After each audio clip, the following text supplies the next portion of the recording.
Untuk penanya kedua, adakah yang ingin bertanya? Izin nanya dong moderator. Oh ya Kak, namanya ada siapa? Namanya Kak Salma, izin nanya ya.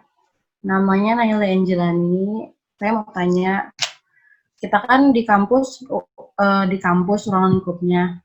Nah, untuk gerakan IMM sendiri itu kita utamanya di mahasiswanya aja atau untuk ke masyarakatnya juga ya, Kak?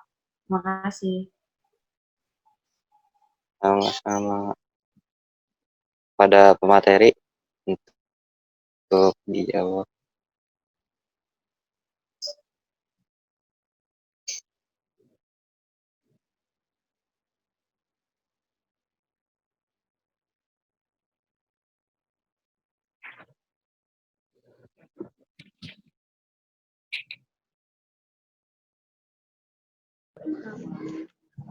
Jadi begini, tadi siapa namanya, Naila ya?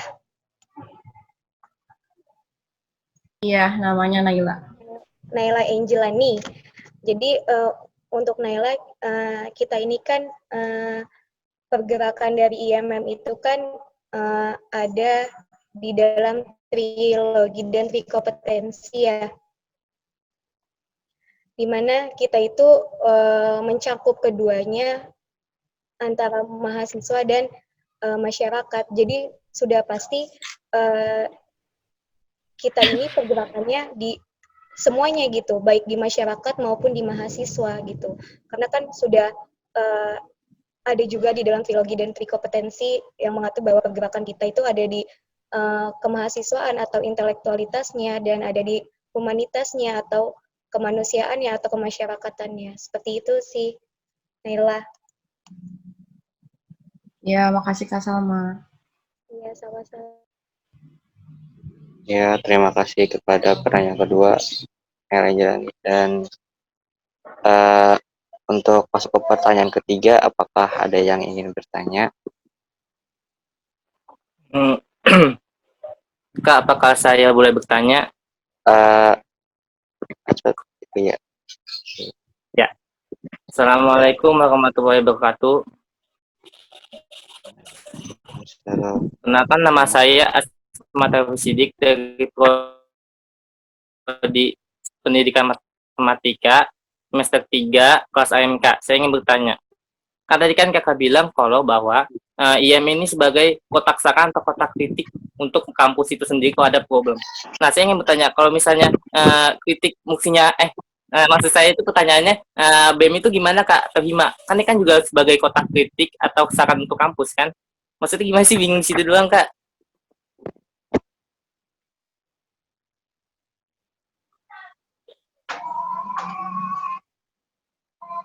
Ya, terima kasih kepada penanya ketiga.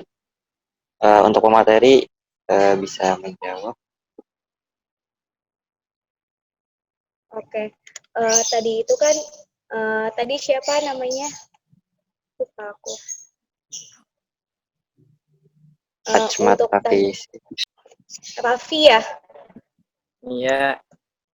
Oh ya, jadi begini Raffi, ketika memang ada permasalahan di dalam kampus itu sendiri atau di dalam universitas itu sendiri, jadi untuk langkah yang pertama itu masih ke dalam badan eksekutifnya dulu yang memang mengurus internal di bagian kampus atau di bagian fakultas. Nah, jika memang sudah istilahnya mentok dan itu berurusan dengan sudah tidak bisa lagi diselesaikan secara bagian eksekutifnya, barulah di situ IMM berperan sebagai ortom itu sendiri gitu, karena kan kita ini pun sebagai pengawal dari amal usaha Muhammadiyah itu sendiri. Jadi untuk internalnya atau untuk permasalahan internalnya itu akan ditangani oleh badan eksekutif mahasiswa gitu. Jadi ketika memang nanti sudah istilahnya sudah dari badan eksekutif ini sudah tidak bisa menampung atau menyelesaikan dari permasalahan tersebut, barulah di situ IMM bergerak atau berperan sebagai ortom dari Muhammadiyah. Seperti itu. Tapi Kak, kalau misalnya kita saling bantu, boleh tidak Kak? Misalnya kita BEM, IMM itu kita membantu untuk mencarikan solusi yang terbaik untuk kampus, boleh Kak? Itu udah pasti bisa membantu. Justru dengan saling membantu itu kan sudah pasti kita pun antara dari badan eksekutifnya dengan IMM ini kita bisa saling bekerja sama untuk menyelesaikan permasalahan yang ada di kampus. Karena kan sering juga ya, misalnya kalau ada permasalahan-permasalahan itu biasanya BEM bergerak bersama beriringan dengan IMM kayak gitu. Nggak masalah kalau misalnya memang bergeraknya atau menyelesaikan dari permasalahan yang ada itu. Oke, terima kasih Kak. Ya, sama-sama. Ya, terima kasih kepada Asmat Sidik yang sudah bertanya dan kepada materi yang telah menjawab. Dan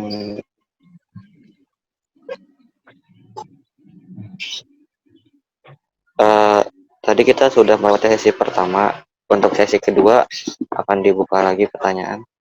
Sebanyak maksimal 3 penanya. Apakah Cik. untuk yang pertama ada yang bertanya? Iya, dengan siapa Kak? Namanya? Ya.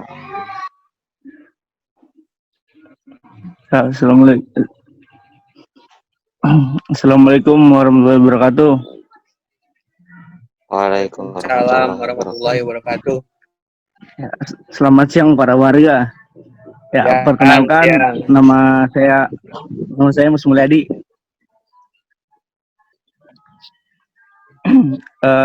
Izin bertanya ya Kak. Ya, masuk. Masuk, suara masuk. Masuk. Oh ya, gini Kak. Yang sering jadi pertanyaan, sebenarnya gimana cara kita menanggapi kader yang bersifat konservatif dan liberal? Ya, kalau saya kan itu termasuk kader yang liberal gitu kan ya. Saya nggak suka dikekang atau tidak suka mengikuti peraturan-peraturan gitu Pak. Nah, gimana cara kita menanggapi kader-kader tersebut gitu loh Pak? Ya. Terus juga misal nih seorang kader ya kan, dia konservatif dan liberal. Dia mempelajari trilogi dan 6 penegasan IMM, tapi dia tidak mengamalkan hal tersebut gitu Kak. Apa itu masih bisa dicerminkan seorang kader IMM atau tidak? Ya, terima kasih. Jadi begini Mus, kalau untuk kita untuk permasalahan seperti itu, kita sebagai kader pun harus mendampingi dia gitu, karena kan komisariat ini kan tempatnya belajar ya. Komisariat ini kan adalah dapurnya dari ikatan gitu, jadi kita harus dampingin terus dan dampingi dia juga pun kan masih belajar, kita sama-sama belajar di dalam komisariat ini gitu. Jadi nggak ada yang harus hal khusus yang perlu dilakukan, karena ya komisariat ini kan dapur ikatan gitu, tempatnya kita belajar gitu. Jadi yang perlu dilakukan hanya didamping. Nah kan misal dia tuh liberal kan, jadi dia nggak mau didampingnya gimana ya? Dia ingin belajar, ya belajar sendiri di IMM gitu, ingin mencari jati dirinya sendiri gitu kan ya melalui IMM. Dia tidak ingin didampingi. Ya mungkin misalnya ada salah, menegur gitu kan. Itu gimana tuh Kak?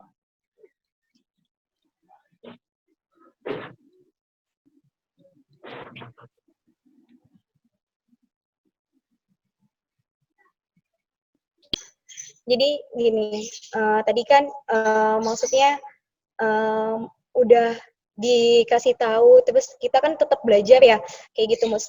So gini, mungkin kalau misalnya ngelihat kemarin di Tanwir itu halnya Haidar Nasir itu kan menyampaikan bahwa kita ini butuh kader-kader yang liberal untuk membawa sebuah perubahan gitu loh.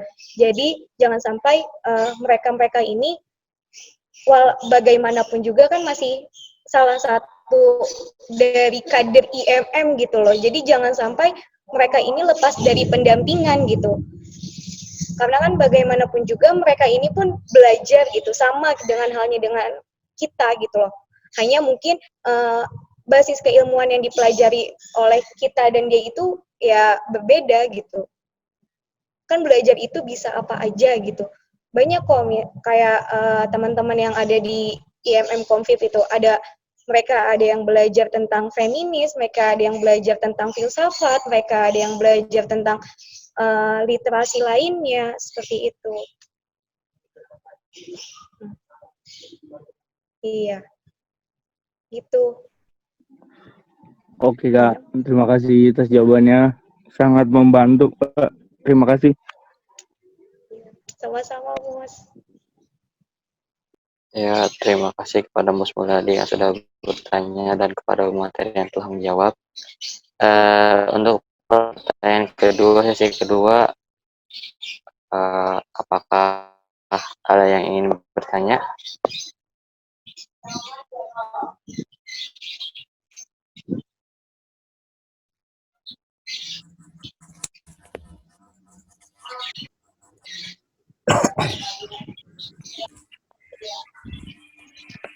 Hujan. Moderator, izin bertanya moderator. Oh iya Bang, siapa Bang?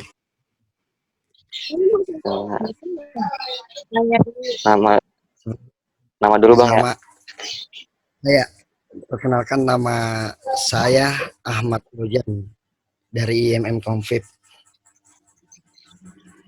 Udah diperbolehkan moderator? Iya Bang. Iya Bang. Silahkan. Ya.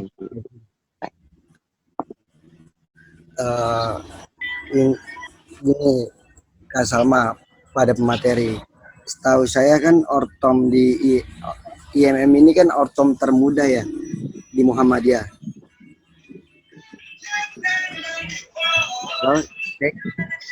Kalau emang salah koreksi Kak ya. Kan ortom termuda. Nah, gerakan yang dilakukan, saya pernah baca di buku manifesto gerakan intelektual profetik tuh, ya, gerakan yang dilakukan oleh IMM itu kan merupakan gerakan yang berbeda dengan ortom yang lain kan. Jadi kan gerakan IMM ini kan gerakan yang berbeda dari ortom-ortom lain. Bersifat, kalau gerakan IMM memang gerakan kan tadi disempat dibacakan oleh si pemateri oleh moderator kan, jadi kan tertarik juga nih bahwasanya Kak Salma juga udah berpengalaman di ortom-ortom lain, ya kan. Jadi pengen menanyakan nih, pembedanya gak sih dari gerakan-gerakan ortom IMM dengan ortom-ortom lain? Takutnya nanti ketika kita menjaga amal usaha Muhammadiyah itu ada saling tumpang tindih antara tapak suci, ortom-ortom lain lah, Hizbul Waton atau yang lain-lain Kak. Gitu. Makasih Kak.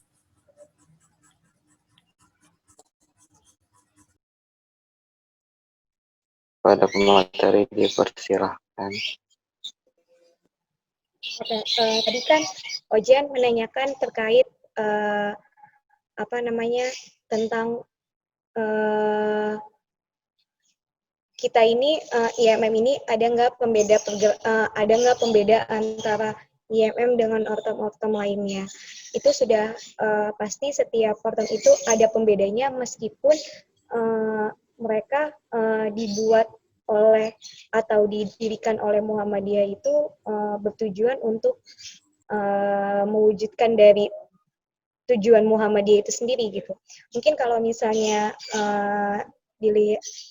untuk IMM ini sendiri kan sudah pasti bahwa kita ini gerakan mahasiswa gitu loh. Jadi kita ini ya mungkin untuk di pengawasan amal usaha Muhammadiyah ini kita bisa mengawasi mulai dari kebijakan-kebijakan yang ada gitu. Untuk apalagi kan di UMJ ini kan dia sekarang itu kan sudah ada 3 ortom yang terlihat di UMJ kan akhir-akhir ini, ada IMM, HW, dan Tapak Suci gitu loh.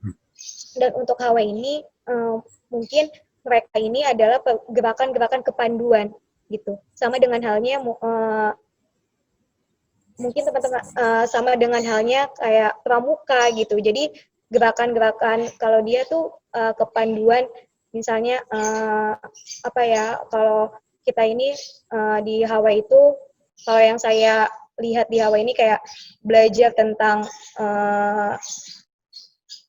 secara kayak pecinta alam, kepanduan gerakan mereka, misalnya pertolongan pertama pada kecelakaan, seperti itu gitu. Dan untuk Tapak Suci ini ya, dia ini kan salah satu seni bela diri dari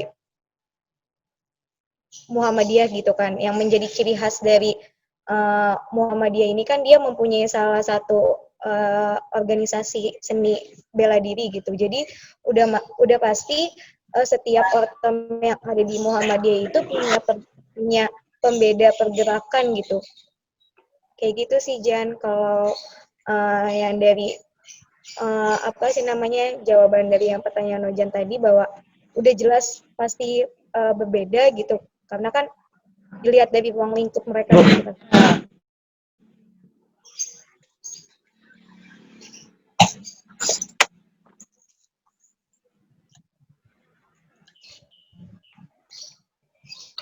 Ya, bagaimana Bang?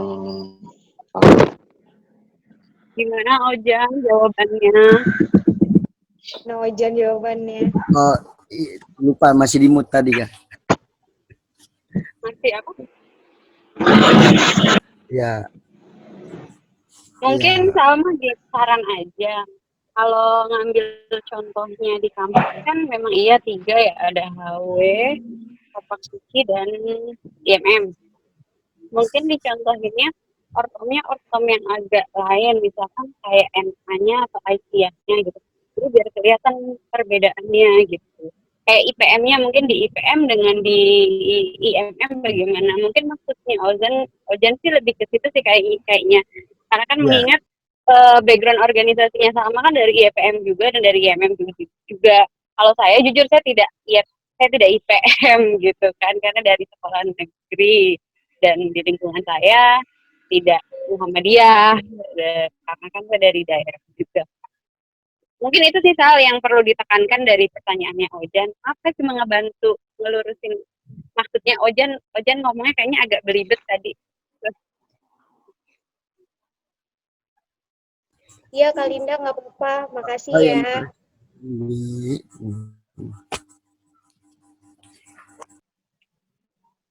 Jadi gini, kalau misalnya pembeda dari ortom-ortom yang lain gitu, tadi kan kayak misalnya menurut Kalinda antara IMM dengan IPM gitu. Mungkin karena geraknya juga beda Kak, kalau misalnya IPM ini kan mereka ini yang menaungi para pelajar-pelajar yang ada di Muhammadiyah gitu.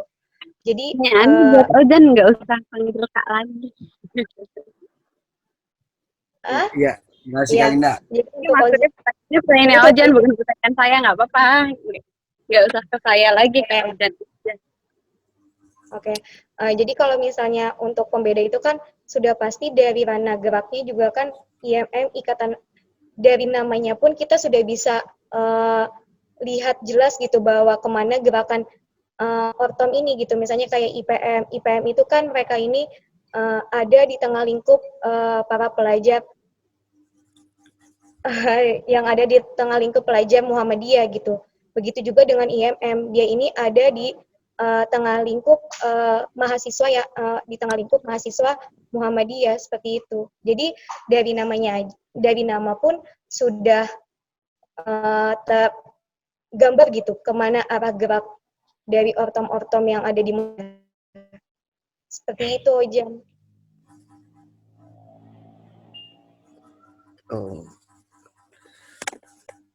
Iya, iya Kak, makasih Kak ya atas jawabannya. Sama-sama. Ya, nama saya Pratika itu sebenarnya. Ya, langsung masuk pertanyaan kedua telah di selesai, maka akan masuk pertanyaan ketiga ya. Pertanyaan ketiga ini ada yang nanya lewat chat ya, nih Fakih Virus Akmal. Assalamualaikum Kak, nama saya Fakih Virus Akmal dari kader Komisariat PIP. Izin bertanya Kak, peran IMM kan sebagai pengawas amal usaha Muhammadiyah. Nah, sebenarnya peran dalam pengawas amal usaha di kampus tuh kayak gimana ya Kak? Dan dari mana Kak kita bisa mulai peran IMM tersebut? Makasih Kak. Dari Fakih Virus Akmal.